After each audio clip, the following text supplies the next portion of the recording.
The NFL trade deadline has come and gone, and the Broncos stayed pat. They did not make a move. Stay tuned to hear why that is actually the best news possible for the Broncos winning this year. So, you know that the Denver Broncos, we're not the type of organization who makes a bad move and then sits on it. We are quick to learn from our mistakes. We're quick to move on from guys. If you look at the past trade deadlines, we've moved some guys who were pretty good players. Last year, we remember trading Bradley Chubb for a first-round draft pick and a running back. The year before, we moved on from one of my favorite players ever. He's on the wall right there. Von Miller, we traded him to the Rams. We traded Demaryius Thomas at one point. We are not the type of organization that sits on dudes if we're bad. When we think we don't have a chance, we move on. We put players in the right place to go and succeed. And so a lot of rumors out there that we were going to move on from Justin Simmons and do right by him and let him finally make the playoffs. I think very, very strongly that the Denver Broncos hanging on to all of our players and not trading anyone at the deadline is a tremendous sign that we are going to be making a serious push for the playoffs this year. Let me show you exactly why I think that. Sean Payton is under tremendous, tremendous pressure. And my ultimate point in this is that a trade at this point would have been the ultimate pressure release valve for Sean Payton. Let's talk about a little bit of the pressure that Sean Payton is under and why he's under such tremendous pressure. Most of this pressure is of his own doing.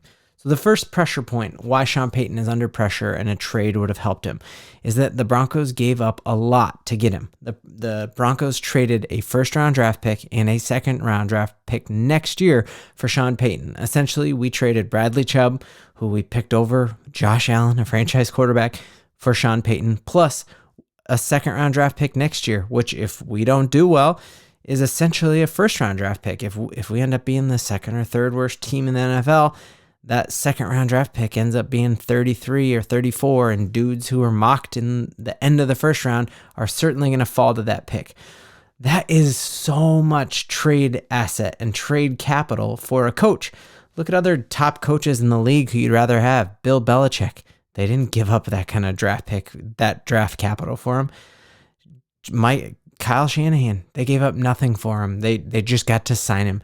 Sean McVay, again, same thing. Mike McDaniels, all of these fantastic offensive minds, they didn't have to give up anything, much less 2 super high draft picks. And so that right there, if you're Sean Payton and you can start to redeem those assets that you had to give away so that you could come to this team, you could see that pressure of him being like, well, I feel bad the Broncos had to give up so much to get me. I can start to restock and replenish this draft capital.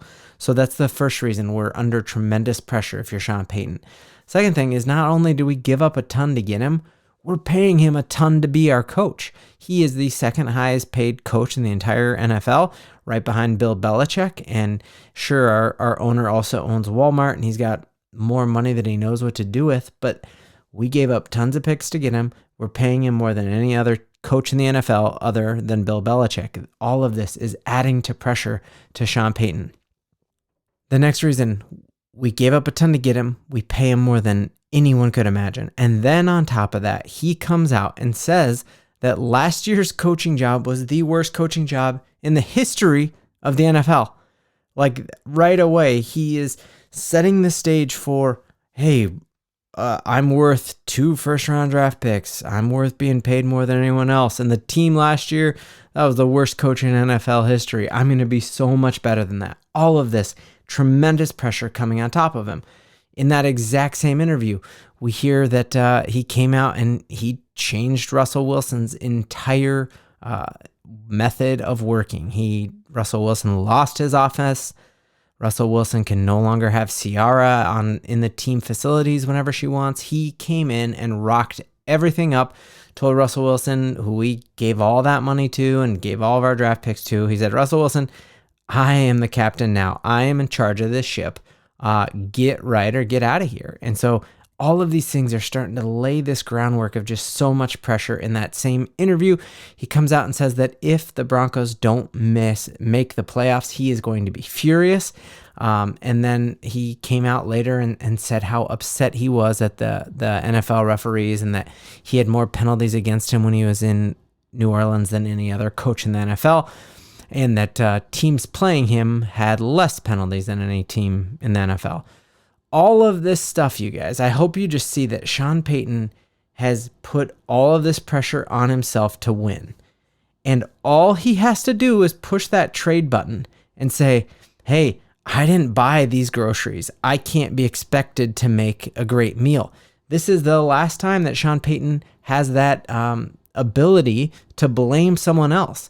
And so really, really dang well that if he decided not to trade players, that means he doesn't need that escape valve. He doesn't need that pressure release valve. He truly believes that he can win with them.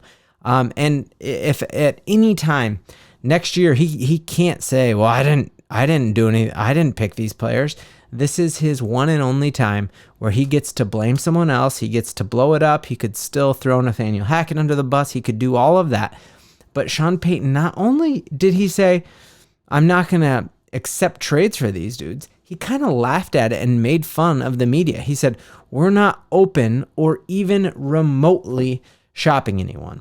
Now, if you are like me, this quote alone, coming off of back-to-back wins, coming off of beating the Chiefs, makes me just like so amped up. I wish we didn't have a bye week this week, because I believe without a shadow of a doubt that we are making a playoff push. He has changed the culture around here. If at any time in his entire career he could have blamed someone else, he could have pushed that pressure release valve and traded some guys away, and he didn't. And he's sticking with them because he believes in them. And Sean Payton is a winner. He is turning this around. And if you watch that Netflix show, you know how good he is, right? So Broncos Country, we are making the playoffs. Tomorrow, we're going to go through the rest of the games and what our path to the playoffs is and why I think it is realistic. But you should take heart, because the fact that the Broncos did not trade anyone at the deadline is not boring. It is exciting. It's exciting because we are about to break that playoff drought. We had my son on the video after we beat the Chiefs for the first time in his lifetime, and I cannot wait for December when the Broncos make the playoffs and we can have him on again and say to him, hey, what's it like to have your favorite team actually in the playoffs for the first time in your life? And that's going to be exciting. And I know Sean Payton is the guy who's going to get us there. So make sure you like and subscribe so that you don't miss any of this journey, because we're going to the playoffs and I want you there with me.